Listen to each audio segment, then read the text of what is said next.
In a country where every parent dreams of making their child doctor, engineer, or even MBA, one teenager quietly walked out of school with no plan, no degree, and just one obsession money. This boy was not a topper, he was not from IIT, he did not have a foreign MBA or family business empire waiting for him. Yet, in less than 2 decades, that same boy would become one of India's youngest billionaires, co founder of Zerodha, the platform that completely changed how Indians trade in the stock market. From a middle class home and night shifts in a Bangalore call center to building India's largest retail brokerage and then sitting across the table from billionaires, creators, and policymakers on long form podcast. This is the story of Nikhil Kamath, the school dropout who rewrote the rules of Indian stock broking. If you think you need degrees and connections to build something big in finance, stay till the end of this video because Nikhil's story is a proof that mindset, risk taking, and timing can sometimes beat even the most elite education. Nikhil Kamath was born on 5th September 1986 in Shimoga before his family eventually settled in Bangalore when he was 9 years old. His father Raghuram worked as an executive in Canara Bank and his mother Revati ran an event management company that handled corporate events for brands like HP and Bosch. On paper, this is classic Indian story, modest income, strong focus on stability and the usual dream that kids would study well, get degrees and land good jobs. But this is where this story gets crazier. Because Nikhil was not going to be obedient, textbook perfect child. Teachers noticed he was not interested in rote learning. He questioned rules instead of quietly following them. He has openly said, I hated school, always did, describing himself as a kid who wanted to do opposite of whatever he was told. I hated my school. I was scared of my class teacher, this teacher, that teacher. Beyond the 10th, I didn't go. Crazy, right? Imagine telling your mom you hate school when you were 14 years old.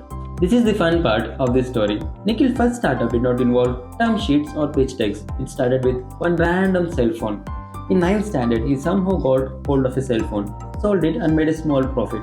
For most kids, that would be just a one-time lucky deal. But for Nikhil, it was a light bulb moment. Then he did something very simple and very smart. He took the profit, bought more phones and began flipping them, buying low and selling a bit higher, over and over again. No fancy business plan, no mentor, just raw instinct. For a while, the mini phone empire was doing well. 9th standard Nikhil was running underground resale business while everyone was stressed about their exams. That's probably the first time he realized he liked real world business more than theoretical economics. But there was a problem, her name Mum. When his mother discovered his secret flipping operation, she was not impressed. Depending on the version you hear, she either threw or flushed the phones down the toilet. From her point of view, he was skipping studies, breaking rules and dealing in expensive gadgets. But from his point of view, she had just liquidated his entire portfolio at zero recovery.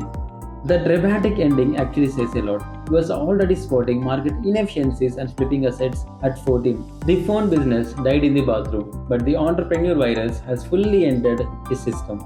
As school went on, the friction only increased. Nikhil was not a bad kid in the moral sense. He was a bad fit for a system that rewards memorizing, not questioning.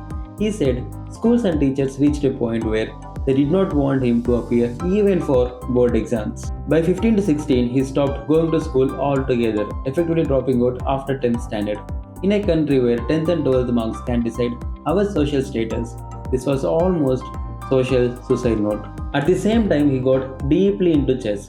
Chess became a structured outlet for his restless mind, forcing him to think ahead, calculate risk, and accept losses calmly. Those hours on the board were an invisible training program for his future life as a trader, where every move has a consequence, but no one can guarantee a win. Of course, playing chess and dropping out from school doesn't pay rent.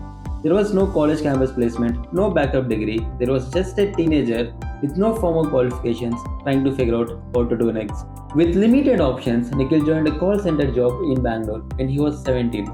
His job was to sell insurance. But there was a tiny problem. As you know, the minimum hiring age in India was 18. But he was only 17 years old. So he adjusted his birth certificate to make him look like 18-year-old. The job paid around 8,000 a month. His duty was to sell insurance to UK clients. Because of UK clients, his shift usually runs between 4 pm to 1 am in the night. It wasn't glamorous work, customer calls, targets, fatigue. But it gave him two important things, a basic study income and free mornings. While most colleagues used those mornings to sleep, Nikhil used them to stare at something else, stock tickers. This is where his casual interest in money started turning into serious trading. He opened a trading account and started experimenting equity markets. At first, it was the usual retail trader story, taking tips, over trading, chasing momentum, and losing money. At some point, he said he used to make money for 6 months straight and lose everything in one day because he used to trade options back then. But over time, he began to treat trading the way he treated chess, a game of probability, pattern, and discipline rather than emotion. During this period, he reportedly even moved out to live with his girlfriend, which meant the call center salary and trading profits were not just pocket money, that's survival. Every mistake in the market had a direct impact on his rent, food, and basic expenses. Slowly, his consistency improved. People around him noticed that this guy seems to understand market better than the most. So co-workers and managers began asking him to help with their trading or even manage their money. Then he started managing other people's money with the help of his relative. That was the second time in his life that his personal skill in spotting opportunities started turning into a service. Parallel to Nikhil's evolution as a trader, his elder brother Nikhil Kamath was already active in markets and stockbroking. Both brothers had first-hand experience of how traditional stockbrokers worked in India. High brokerage, layers of hidden charge, and clunky technology that made trading feel like a favor, not a service. They realized something simple but powerful. The Indian retail investor was being overcharged and underserved. So in 2010, the brothers decided to fix this. They co-founded Zerodha in Bangalore, a new age brokerage built on one radical idea: break all the usual barriers for trading. The name itself reflected that. Zero plus Rodha, the Sanskrit word for barrier. Instead of charging a percentage fee, Zerodha introduced flat fee discount broking and zero brokerage on equity delivery. In a price sensitive country like India, that was like putting a sale banner on the entire stock market. Nitin became the public face and the CEO, speaking at the events and in the media. While Nikhil focused more on the markets, running their proprietary trading book, shaping risk strategies, and understanding patterns in the retail behavior. Behind the scenes, he was the guy making sure the house understood the game better than most of its players. Over the next decade, Zerodha rolled out Kite, Varsity, and many more top-tier platforms. All this was done without the traditional VC funding hype cycle, with Zerodha growing organically and profitably. As active clients and volumes exploded, Zerodha became India's largest retail brokerage by a wide margin. Zerodha made a profit of over 2,000 crores consistently every single year for last few years. By his mid-30s, the rebellious school dropout Nikhil Kamath was being listed among India's youngest self-made billionaires thanks to Zerodha's scale and profitability. Now, this is where it gets interesting. Once Zerodha became the go-to platform for India's retail traders, Nikhil's focus began to evolve. Retail traders now had access, but the question is, what about ultra-rich? So, in financial year 1920, he co-founded True Beacon, an asset management firm designed for ultra-rich, high-net-worth individuals.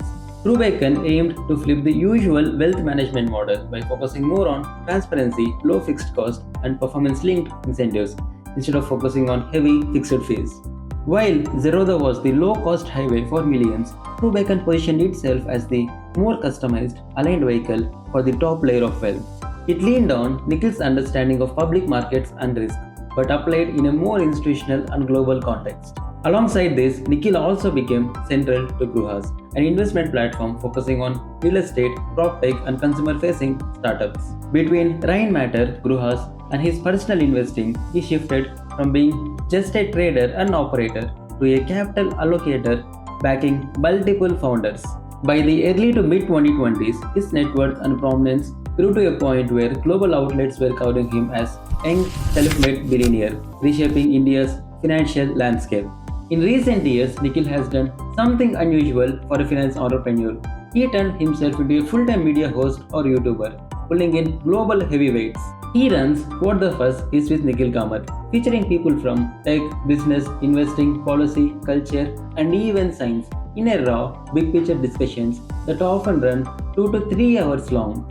The WTF clearly nods to what's the fuss or what's the future, genuine curiosity over shock. But the real game changer is People by WTF, this intimate one-on-one series featuring elite guests that kicked off massively. Episode 1, Bill Gates, diving into India, AI, philanthropy and advice for the young. You're looking fitter than I remember seeing you the last time. Yeah, no, I've been playing more tennis, a little more pickleball. Is pickleball really picking up that much? It escalated fast. PM Narendra Modi as a podcast debut unpacking politics, risk, social media, and public life in a landmark episode. मेरा favourite food अगर आप पूछे तो pizza है और pizza Italy से है। लोग कहते हैं कि आपको इटली के बारे में इंटरनेट पे बहुत कुछ पता है। आप इसके बारे में कुछ कहना चाहेंगे? The lineup only exploded from there. The richest man on planet Earth, Elon Musk, one of the greatest investors, Ray Dalio, and even bringing Bollywood stars like Ranbir Kapoor and music icon A.R. Rahman. Bill Gates even returned for part 2, going deeper on childhood, focus, and money. The contrast hits hard. A school dropout who hated classrooms is now hosting dense conversations on economy, tech, policy, and philosophy with world leaders. He is the curious outsider asking the simple, sharp questions every Indian viewer dreams of firing at Modi, Gates, or Musk. These shows are his alternative university, where millions get VIP access to elite rooms and unfiltered insights. Of course, every great story has a controversy, and Nikhil Kamath's story is not a clean hero arc. In 2021, during an online chess charity game against former world champion Vishwanathan Anand, he shocked everyone by actually beating Anand. Later, everyone found out that he had used external assistance and computer analysis during the game, leading to a fair play violation, a ban from chess.com, and widespread criticism. Nikhil publicly apologized, calling it a mistake and acknowledging he should not have done it, mainly in a charity event meant to honor a sporting legend. This incident became a reminder that even people who openly talk about discipline and risk can sometimes misjudge situations that the internet rarely forgets. Another striking point of his public persona is his repeated emphasis on luck and privilege. He frequently points out that being born in a particular family, city, and time creates invisible advantages, and that success stories are never purely about talent and hard work alone. This focus on inequality and structural advantages makes his narrative quite different from the usual messaging. Today, Nikhil Kamath stands at unusual intersection. Co-founder of Zerodha, India's second largest retail brokerage, co-founder of True Beacon, managing ultra-high net worth individuals, key player at Gruhas and other investing platforms, and the host of WTF Is with Nikhil Kamath. So, from a kid whose first business was destroyed in a bathroom to a man managing billions and shaping conversations about India's financial future, the arc is dramatic. So, what do you take from Nikhil Kamath's story? That you don't need degrees? Not exactly. Even he says dropping out has real drawbacks. Maybe the real lesson is this: if you can combine curiosity, a high tolerance for risk, brutal self-awareness, and the willingness to learn from every single loss, be it phones flushed down the toilet or grades going wrong, you can carve out a path that no school counselor could have designed for you. If you enjoyed this deep dive into your life of modern finance maverick, hit like, share with someone who thinks one exam result can redefine their future, and subscribe for more documentary style stories on money, markets, and the minds behind them. Thank you for watching.